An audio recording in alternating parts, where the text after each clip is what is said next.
Hello నమస్తే వనకం సస్యకాల ఆదాబ్ welcome to my channel cookery pots. నేను మీ ఆరిక్య. ఇవాళ నేను మీకు గంగవల్లి ఆకు పెసరపప్పు కర్రీ ఎలా తయారు చేసుకోవాలో చూపిస్తానండి. ఇది చాలా టేస్టీగా ఉంటుంది. చికెన్ మటన్ కూడా వేస్ట్ దీని ముందు. ఓకేనా? దీని తయారీ విధానం ఏంటో ఎలా తయారు చేసుకోవాలో రెసిపీలోకి వెళ్ళిపోదాం పదండి. ముందుగా దీనికి ఒక 2 చిన్న సైజ్ ఆనియన్స్ కావాలండి, తీసుకున్నాను. ఇలా ఫైన్గా చాప్ చేసి పెట్టుకోవాలన్నమాట. అండ్ 2 పచ్చిమిర్చి ఇలా చీలికలుగా చేసి పెట్టుకోవాలి. ఓకే, అండ్ ఇలాగా. ఓకేనా? అండ్ ఒక స్టవ్ ఆన్ చేసుకొని మూకుడు పెట్టుకొని ఇలా గిన్నె వేడయ్యాక మనము ఒక 3 స్పూన్స్ ఆయిల్ వేసుకున్నానండి నేను. ఓకేనా? ఇలా ఆయిల్ వేడి అయిపోయాక ఇప్పుడు ఫైన్గా చాప్ చేసి పెట్టుకున్న ఆనియన్ మిర్చీలు ఇలా వేసేసుకోవాలన్నమాట. ఓకే, ఇప్పుడు మనము ఇవి దోరగా వేగే వరకు వెయిట్ చేయాలి. గోల్డెన్ బ్రౌన్ కలర్ వచ్చే వరకు వేయించుకోవాలన్నమాట. చక్కగా ఉల్లిపాయలు, ఇందులో చిటికెడు పసుపు కూడా వేసుకోవాలి. అండ్ ఒక 1/2 స్పూన్ అల్లం వెల్లిపాయ పేస్ట్ కూడా వేసుకుంటున్నానండి. అండ్ ఈ పచ్చి వాసన అంతా పోయే వరకు, అల్లం వెల్లిపాయ పేస్ట్లో ఉన్న పచ్చి వాసన, పసుపు ఇవన్నీ చక్కగా ఫ్రై అయిపోయి మంచి కలర్లోకి వచ్చేయాలి.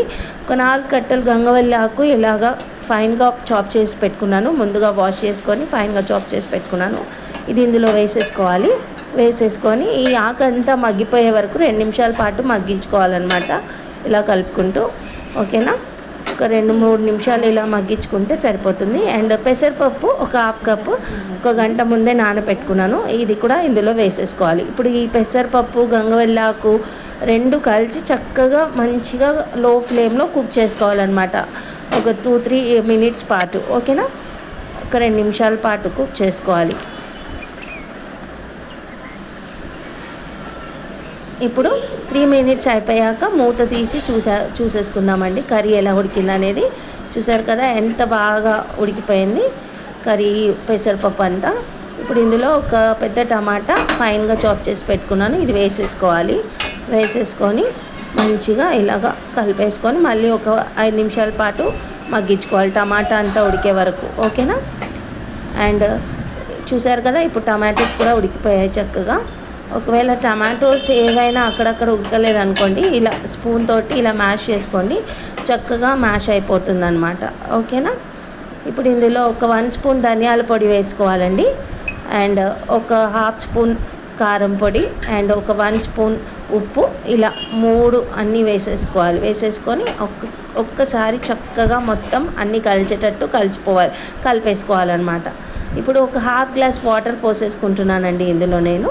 వాటర్ పోసేసుకొని ఇందులో ఒక 1/2 ముక్క మామిడికాయ ఇలా కట్ చేసి పెట్టుకున్నాను, చిన్న పీసెస్.